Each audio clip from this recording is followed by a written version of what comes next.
Part 1. The wounds they pointed at. My name is Mark, and I've learned that love, real love, doesn't ask for permission. It simply chooses, and then it fights. When I first met Liana, I wasn't in any condition to love. My past was a graveyard of mistakes.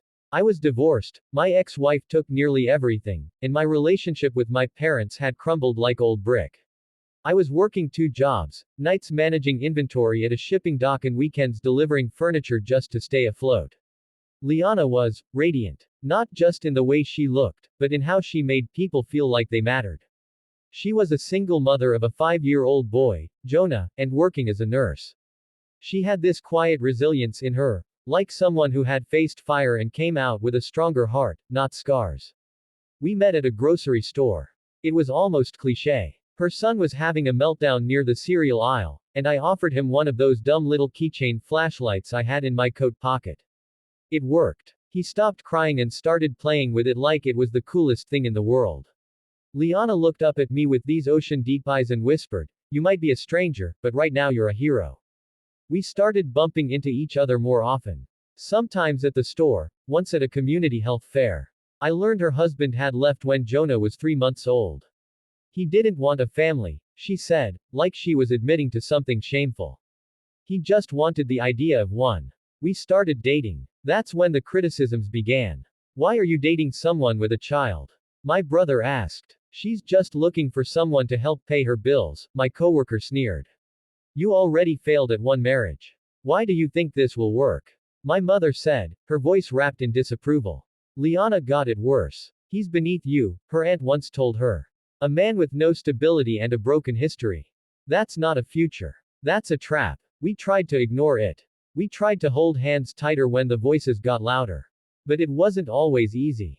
One night, I came over with some groceries and found Liana crying in the kitchen. "Jonah told me someone at school said he doesn't have a real family, because his daddy doesn't live with us." She looked at me through tears and said, "Am I doing this to him? Are we making him carry too much?" I knelt down, held her face in my hands, and said, "There's nothing more real than what we're building here." But I'd be lying if I said I didn't doubt myself. I was 35. I had no savings, no property, and no solid career path. I was scared. Not of her or Jonah, but of failing them. Of becoming the man her family already assumed I was. And yet, something about being with her made me better. We moved in together after a year. Not because we felt ready, but because we wanted to build something together. Not perfect. Not polished. Just real. It wasn't easy. There were bills we couldn't always pay. Nights when Jonah had nightmares and wouldn't sleep. Days when I'd come home exhausted and want silence, only to walk into chaos. But we were learning to be a team. She taught me patience. I taught her how to let someone love her without fear. One night, Jonah called me, "Dad," for the first time. Liana froze. I froze. He said it like it was the most normal thing in the world. I stepped outside and cried like a child. But still, the world around us didn't stop criticizing. Her cousin posted a cryptic Facebook status that everyone knew was about us. "Some people settle because they're afraid to be alone. But you don't build love out of desperation." We didn't respond. We just kept building. We didn't have a big wedding.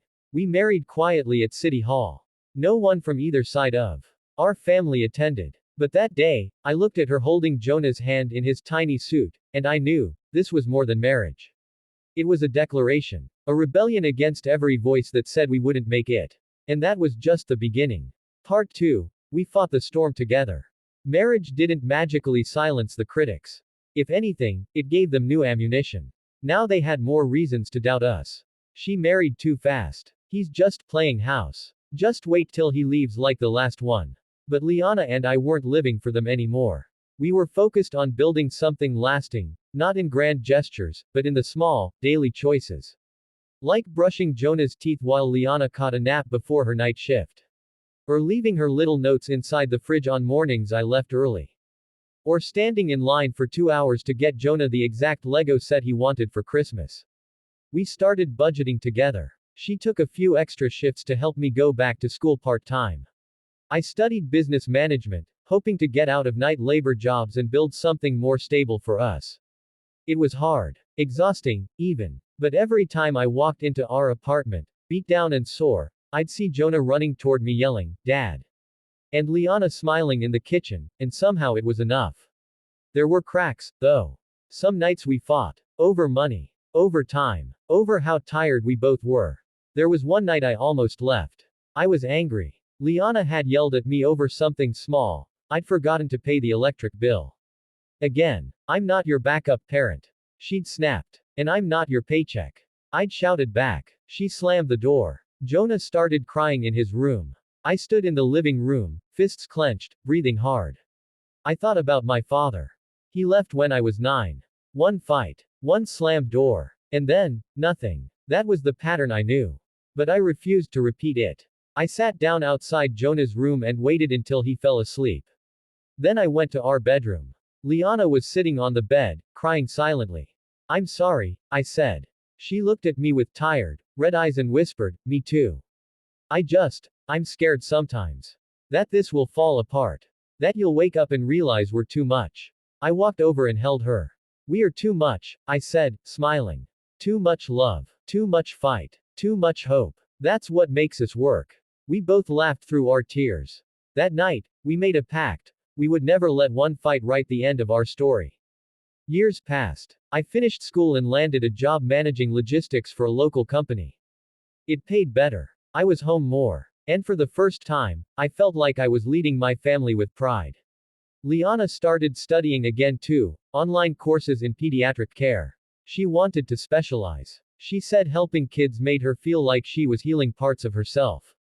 Jonah grew fast. At 10, he won his school science fair with a volcano project we built in our tiny kitchen. I remember how Liana cheered louder than anyone. I recorded the whole thing. It's still my favorite video. But the outside world didn't give up so easily. When Jonah's biological father tried to re-enter his life, things got messy. He showed up one day after 6 years.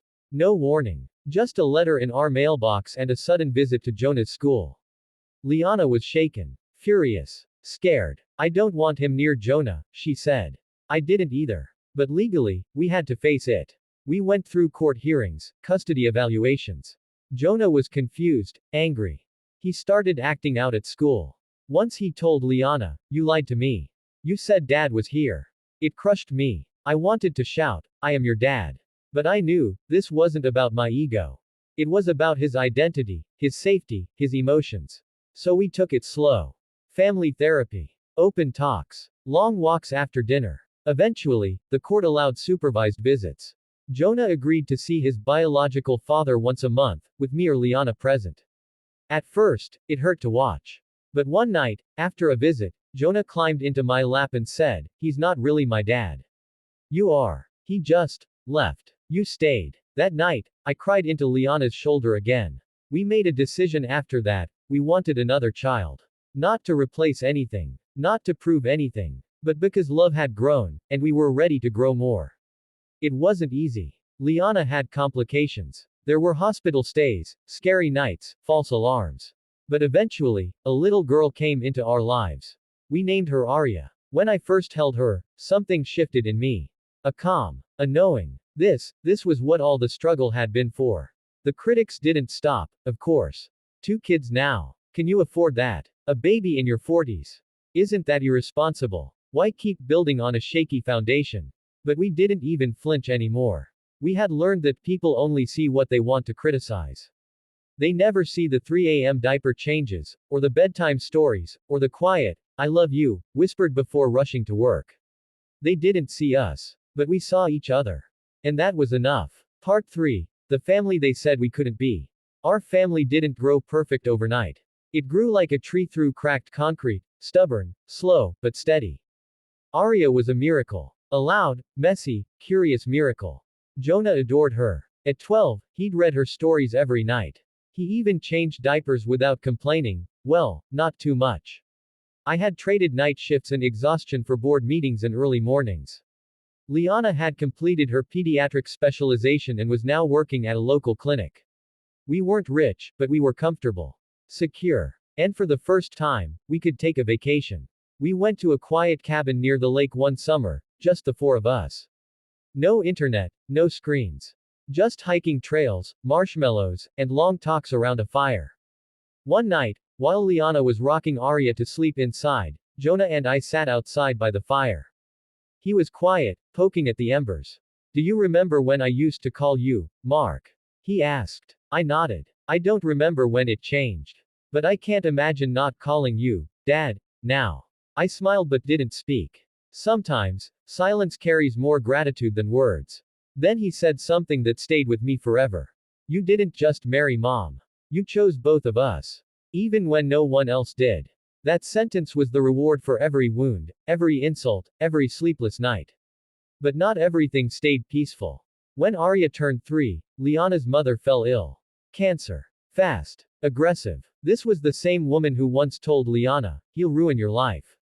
He's not your future, he's your mistake. I hadn't seen her in nearly 7 years. Liana wrestled with it. She was angry. Conflicted. I don't owe her anything, she said. But I saw the pain in her eyes.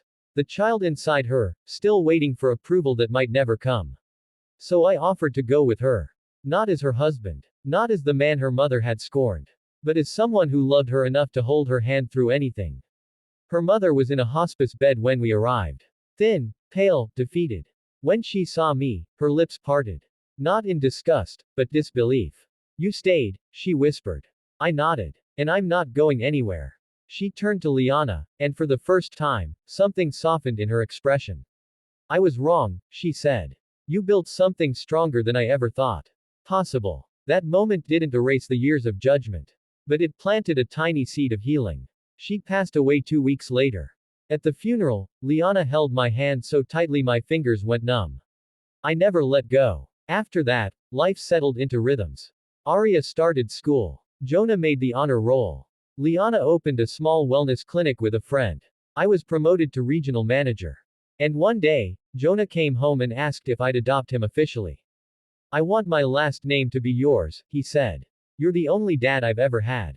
We stood in front of a judge, just the 3 of us, with Arya wiggling in Liana's arms. And when they declared me Jonah's legal father, I cried harder than I did on my wedding day. I never thought my name would mean anything to anyone. But that day, it did. Years passed. Our hair grayed. The house grew smaller as the kids grew taller. But love only deepened. Liana and I still danced in the kitchen late at night. Still fought about small things. Still curled up on the couch after long days. One night, while putting Arya to bed, she asked, why don't other people's parents laugh as much as you and Mom? I chuckled and said, because not everyone had to fight as hard as we did to be happy. That's the thing. People think the perfect family means no flaws, no mess, no drama. But our perfection came from perseverance. From scars that didn't scare us. From battles that didn't break us. People said we wouldn't last. That we were too broken. Too complicated. Too mismatched. But we built something stronger than they could imagine. Not because we had the answers. But because we never stopped choosing each other, over and over again. Every single day. Thank you for watching. Subscribe so you don't lose it.